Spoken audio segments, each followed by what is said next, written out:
Disclaimer: the following program features language not suitable for all audiences, and the expressed opinions found within this program are a reflection of those who feature on the PopCulture Effect podcast. Welcome to the PopCulture Effect. I'm Rockin Rob, and on this show, I bring my closest friends together to talk about all the news happening in our pop culture world around us. Welcome, one and all, to yet another episode of our Random Ramblings. I'm joined by my lovely friends. We've got Gemini. When the was this called? Random Ramblings? I don't know. Yeah. I try things, okay? I try things in the intro, okay? Not like, okay, a good portion of them don't work, but there's a couple of them that were... Anyways, we've also got Menace. Hello. And we've somehow got Subset here as well. Heyo. Somehow he's here every episode too. Nah, you're right. I'm the one that friggin' fades in and out every once in a while.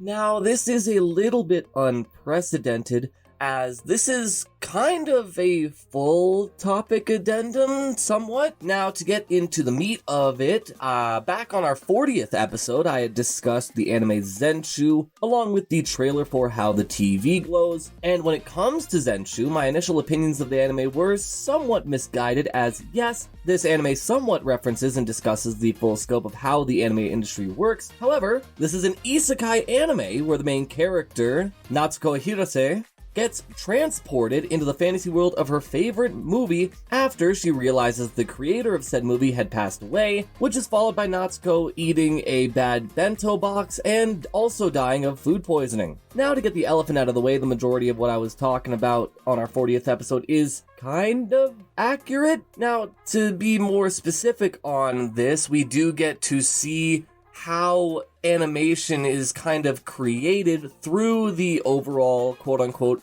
transformation style sequence, because yes, Natsuko is in a fantasy world with the main characters of Memlin, Luke Braveheart, and Unyo, but she also brings a pencil, which, when the time arises, she's able to draw. Now, this quote-unquote transformation sequence is so beautiful, it's got so many shimmering colors, and it was just so cool to watch, and each and everything that she creates to bring into this fantasy world is so unique and so cool. She brings a lot of the older concepts that she had created through her life as an anime director. Now, to discuss the world Natsuko's been transported in, this is based on A Tale of Perishing, like I said, but this was her favorite anime movie, but in the eyes of the public, it was pretty much trashed. Now, the one redeeming quality of this is through her adventures within the world of Tale of Perishing, she is actually able to interact and change certain story points, which I think is really cool because we finally get to see how the alternative of how a usual anime story plays out. But the one mysterious part about this anime, as it's only halfway through its first season, but there is a mysterious bird character that basically tells Natsuko that regardless of any of the changes she makes or any of the corrections she applies, it doesn't matter, it's no use. So I'm really interested to see how that character gets elaborated as the rest of the season comes out. Oh, and I forgot to mention just how much of a fangirl Natsuko is being in this world, where it gets to the point where she may not even want to return to her home dimension. She may just want to stay in A Tale of Perishing and just make the movie a way better version of itself than what it was. But I just thought it was a good idea to come back around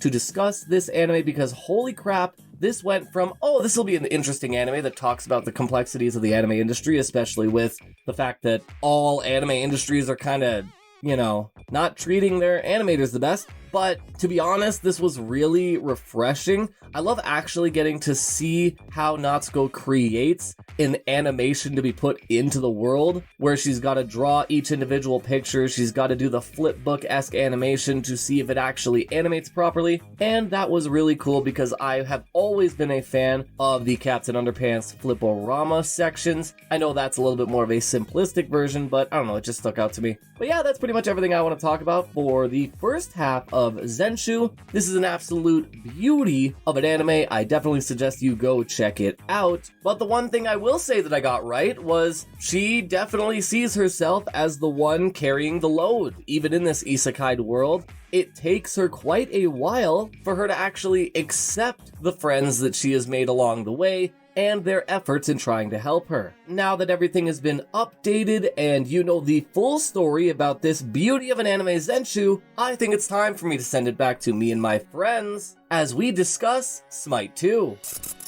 Trying to get things back onto a little bit more of a positive note, Menace, why don't you tell us about the new Smite 2 game? Well, it's not really new in the sense of, like, gameplay and stuff hasn't really changed, but they essentially, for those that don't know Smite, it is one of the older MOBAs around. Essentially, it takes the different pantheons of gods from Greek, Roman, Japanese, Egyptian, all over the world, and it takes specific gods from those, and you can play a MOBA with them. You have your normal 3-lane, you have Arena, which is just player versus player, except you do have some minions in the middle to help build your stuff. There's buffs in a jungle, like everything else, like most other MOBAs. But what Smite 2 kind of does different from other MOBAs is, instead of, like Overwatch 2 or Dota 2, instead of like just taking what they had, placing it, and then building off from that, they rebuilt Smite from the ground up to make Smite 2, and it's currently in its second week of open beta. And the open beta started with a founder series in Las Vegas. During that founder series, we got the roadmap. So for people that play Smite, we are getting a new hero or new god every week until August, starting in January,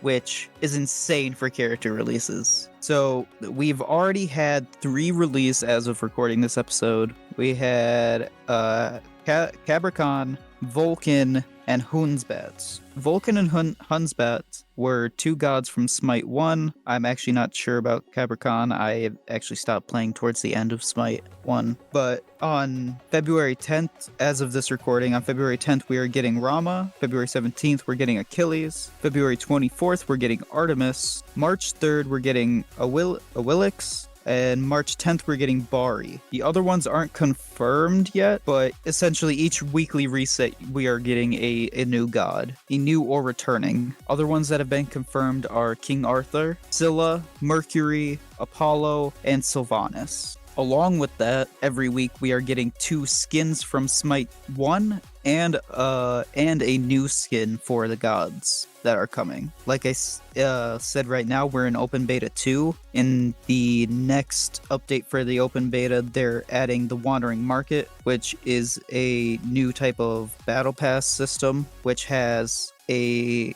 themed cosmetics. There's 4 pages, with the entire first page being free.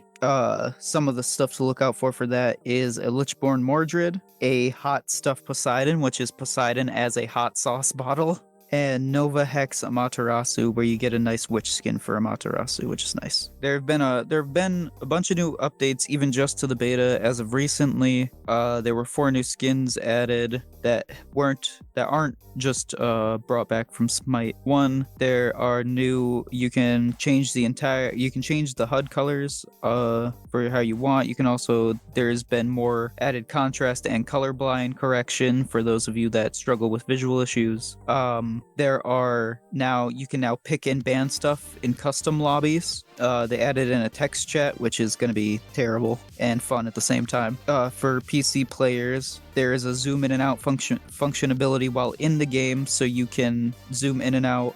You won't have to go into your settings anymore just to pick how far you gotta, or pick how far you're zoomed out from your character. You can now pin gods on the page on what you like. They've also changed how some of the buffs work in the jungle, the timers to some of the buffs. They've changed how some of the modes, or how your health and your physical power are some of the modes, so your stats will change based on what mode you're in for your base stats. And they have finally released the ranked mode for the main mode that everybody plays, the 3-lane mode, which is called Conquest. It is a trio queue ranked matchmaking. and the matchmaking range for those is between 1000 SR capping at 5000 SR. So if you are 5000 score over one of your friends, you will need to have them kind of boost themselves up before you can play with them a little bit. See, I'm really curious about how this sequel kind of matches up and compares to the first one. Because like you said, with shit like Overwatch and Spider-Man, like there's not necessarily a lot of change and difference. When it comes to gameplay, there isn't much like difference. It feels a lot smoother. The way that you're moving around does too. The main way that stuff feels different is in the gods. They have completely reworked some of the gods, like Vulcan, one of the new ones. It used to be where you build turrets and then you can modify them by using your different abilities. Now they have it to where you can still kind of do that, but instead Vulcan gets special items in the shop that no one else gets that upgrade him and his turrets together. I think that that's like one of the coolest things for games to do is when you have a shop to build items every game, and then you have a character that's like, oh, I'm meant to build, I get special items in the shop that no one else can even see because that's based on a character. I think that that's pretty cool. Adding certain things to the map or different game mechanics because of the character. But yeah, play-wise, they wanted to keep it the same for like play and stuff like that and like the feel of the game, but they wanted it to run better. They wanted to up the engine. They wanted to make it compatible for the new gen consoles because Smite 1 wasn't. They wanted to make Smite 1 compatible, but they didn't want to do what everybody else was doing, causing it to break everything like these other games were doing. So they essentially said, we're going to make this from the ground up. We don't want stuff to be broken. We don't want to have to pile stuff on top of more stuff. We want to make a game that is going to run as well as Smite 1 does, that we can build off of for this next generation of console. Do you think this is a thing where there's going to be like a Smite 3, or do you think they're going to stick with Smite 2 for a bit? Actually, wait, that brings up another question. Are they still providing updates for Smite 1? Sorry. Smite 1 is still going. As of updates, I'm not sure. I don't think there's there's definitely not going to be any new gods releasing. That's just going to be Smite 2. What they did was that there's legacy stuff that you can earn in Smite 1. So like if you are playing through Smite 1 and you don't have access to Smite 2 for some reason, you can still, once you log into Smite 2, some of your skins, not all of them, are legacy backwards compatible. More legacy backwards compatible ones will come out as the beta essentially goes into full release. But they said that skins and gods that you have accumulated, you will get their normal legacy currency, which is the green currency, and you can use that to unlock gods and skins in Smite 2, which I have already done myself. So not all of your stuff will be there, but like there are some skins that I've had for characters that I still have there. And the amount of currency you get is pretty substantial for what you pay. I think it's like you get 150 of the currency for each like skin above a certain rarity, because like the normal base rarity skins you're not really going to get anything for, but like, and it's like 100 for each god or something like that. I came in, just from logging in, I had enough to buy like 3 gods and 2 skin and a skin for 2 of the gods that I bought. Like, okay, I'm the one that always likes the background details. Did they like say why they made the switch? They essentially wanted to. Smite 1 has been running for 13 years. They wanted to move. Really? Yeah, they wanted to move. They wanted to move to the next gen consoles, but they didn't want to just update Smite 1 and then have everything break on them. So they wanted to give people a fresh experience. They wanted everything to run smoothly, so they built Smite 2 from the ground up off of an upgraded engine of the Smite 1 engine. They essentially didn't want to do what all these other companies were doing and have everything break on them at launch. Really? No, it is understandable for that regard. Like think of like Overwatch 1 or like all these games that we've seen that were like backwards or they were not compatible for Series X and S, and then they get the update for it and everything's choppy, it doesn't run smooth, it like bugs, breaking, stuff like that. So it's like, I don't know. I like this in the capacity more than what Overwatch 2 did. I'd rather you make a game from the ground up give us what you had and then build upon that. Because all the modes that were in Smite 2 are already in the beta,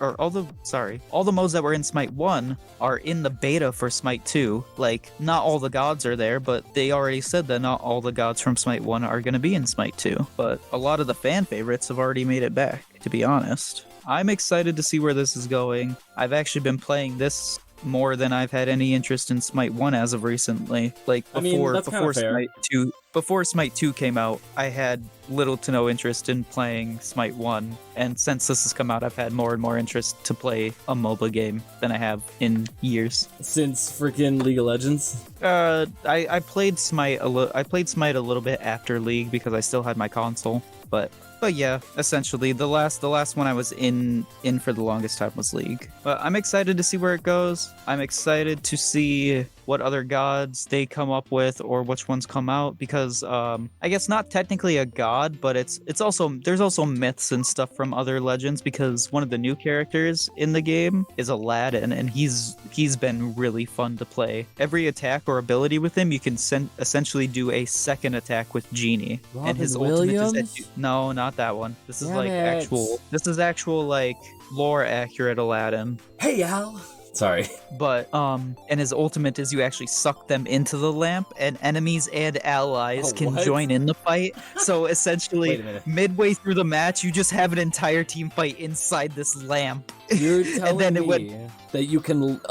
no, I need to let you cook, because that sounds Okay, insane. so when his ult is ready, you target a player. Aladdin throws the lamp at them. It sucks them in. You go into the lamp and start fighting. But as you're doing that, on the map, there's this big blinking light that says that Aladdin's ult is activated and two people are fighting in it. So anybody can go up to that lamp, interact with it, and hop in the lamp and fight with you, enemy or ally. So you could have a full 5v5 team fight in this lamp. So what you're saying is it's a better version of Malga's ult? It's like a separate dimension almost. One could say Like a it's a domain expansion. no, because you get sucked into the lamp. Damn it. But I don't know. I'm excited to see what new gods and stuff come out. I'm very excited because Apollo was my main in Smite 1, and he's been confirmed to be coming back very soon. But that's really all I've got. There hasn't been much besides these recent updates that I said earlier. I mean, it is a game you've been wanting to discuss for a couple weeks now, so it's good that we finally got it out. It's nice. It's the best console MOBA out there in my opinion. If you don't have a PC,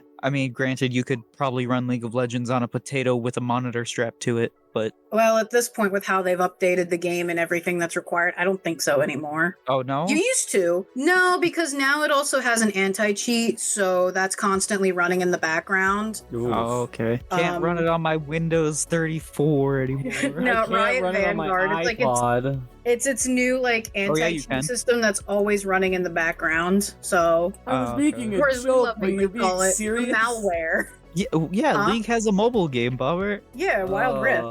I was just memeing. No, it's about a year and a half old now. It's 2 years, maybe. I like how they call it a separate 2 thing when years, maybe. it's literally just the same thing.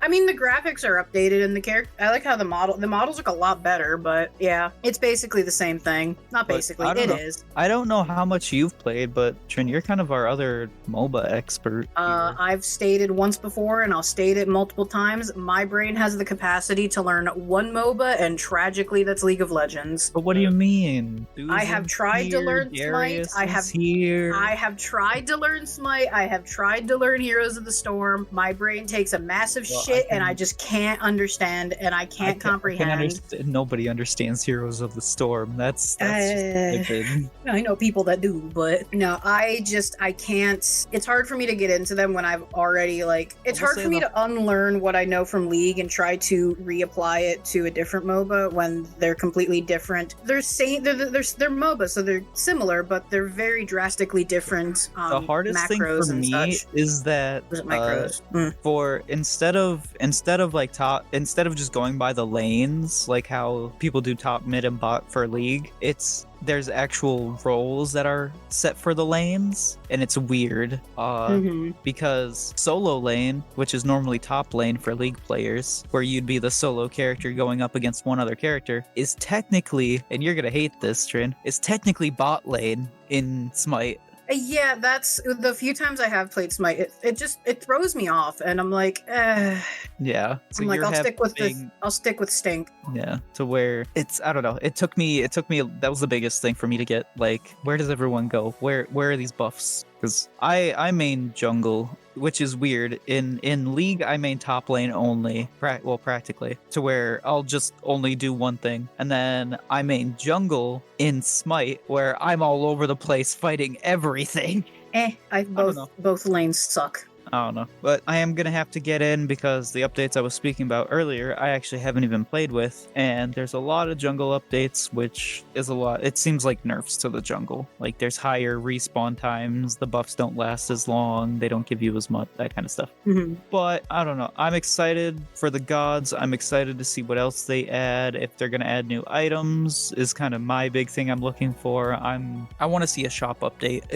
Like if it was any MOBA, I would be super excited for a shop update because that's something you never really see in MOBAs. Like, when was the last time League got a shop update, Trin? If we want to talk about the fact how update would not just like adding items, but like essentially like just revamping the shop. Well, they completely got rid of hold on. I'm gonna have to dig deep in the recesses of my memory because I've only been. Oh God. Okay, so I know they got rid of. Oh God, what were the purple crystals? Do you remember those? I more need like a time frame. I'd say within the past year and a half. Actually, no, a bit ago because they got rid of those purple crystals that you could use to redeem like special skins, like Soul Stealer Vein. Yeah. And they turned it into Mythic Essence. Okay. Well, okay. Sorry, I should specify in-game shop, like character items and stuff like that. Oh, like all the time. They got rid of they got rid of a shit ton of items, like Athene's Holy Grail. They get rid of shit all the time. Like an item here and there update, yeah, but I'm talking like an actual like a shop update. That's what I'm waiting for like MOBAs is like we're gonna revamp the shop and take out a whole bunch of items, add a whole bunch of new items. Oh yeah, no, League does it all the time. Oh, okay. It's actually very frustrating because an item I fall in love with either disappears or gets completely changed. Like they either get rid of it because it's too brokey or, people don't use it, or they add something that is completely stupid and broken. Like there was this assassin item that was out for a bit. It might still be in the game under a different name and it does something else, but essentially every time you got a kill, you went invisible and invulnerable. Ooh. Yeah. Imagine that on Rengar or Talon. Yeah, it wasn't fun. But no, they do that all the time. I'd say every year they upgrade or update the shop. Hell, even now, when you told me that item, the first thing I could think of was a Fiddlesticks coming out of the jungle, killing me, and then disappearing. In theory, it could work, but it was an AD item, so. Oh, okay. See, like it was an AD assassin item. I'm one of those people that I just have all items page up on, and I'm like, I could use this. This gives me penetration and lifesteal. Yeah, I could use that for right now. This gives me magic resistance and mana. Yeah, I could use that right now. I can't even get into like these myself because I understand.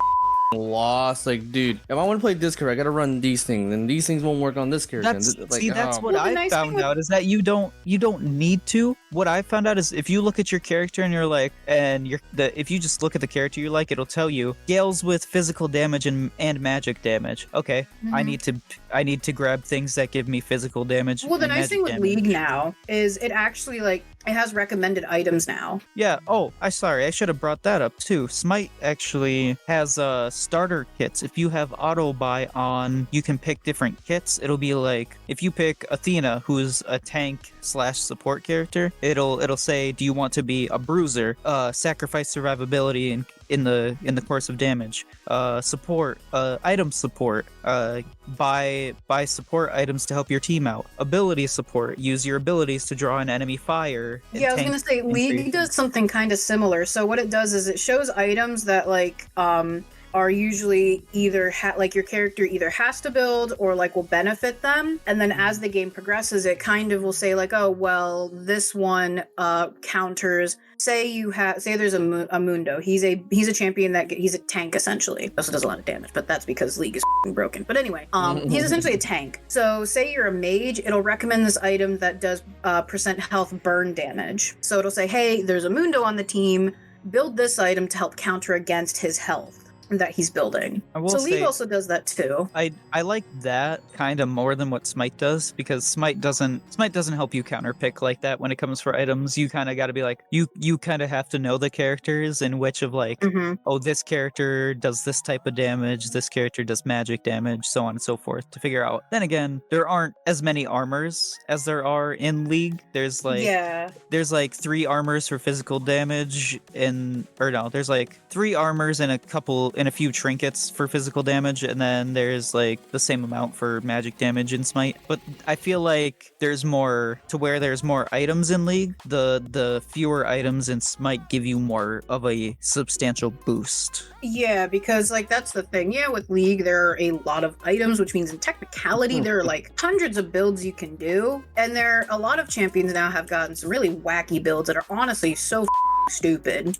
But yeah, there's like hundreds of things you could do, and the game does try. I don't think in the past it did. You just kind of like, Eminem rat throws you into Summoner's Rift and is like, have fun, kid. Don't care. When I started playing, there was a tutorial. It showed you how to start building a basic build, but didn't give you anything on like how to build like builds for your characters. No, at this point now it's pretty it's become more like beginner friendly. Like say you pick jungle or you are put in jungle, it automatically gives you Smite so you don't forget. Okay. You have to then switch off Smite if you go which by that's a spell you use when you jungle in League, and ironically it's called Smite. In Smite though, it lets you pick which of the ability, like for those that don't know, Smite is like an extra ability you get called a spell, to where it's like a non-rebuyable item. It's just an extra thing you get.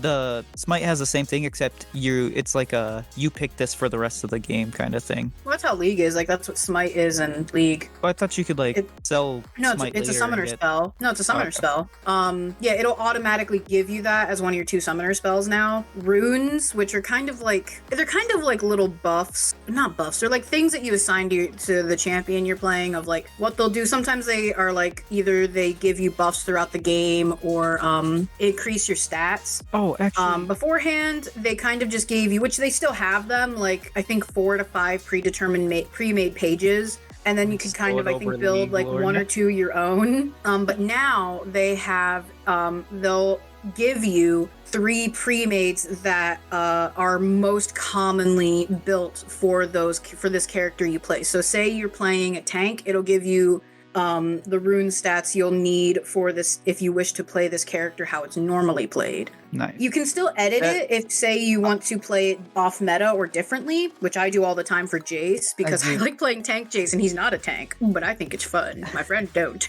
To kind of bring it back, that did help remind me of something new for Smite, is that they for some of the gods, not all of them, but they will be releasing more eventually. All gods will have one of these. They have what's called an aspect now, which essentially changes how the god works entirely.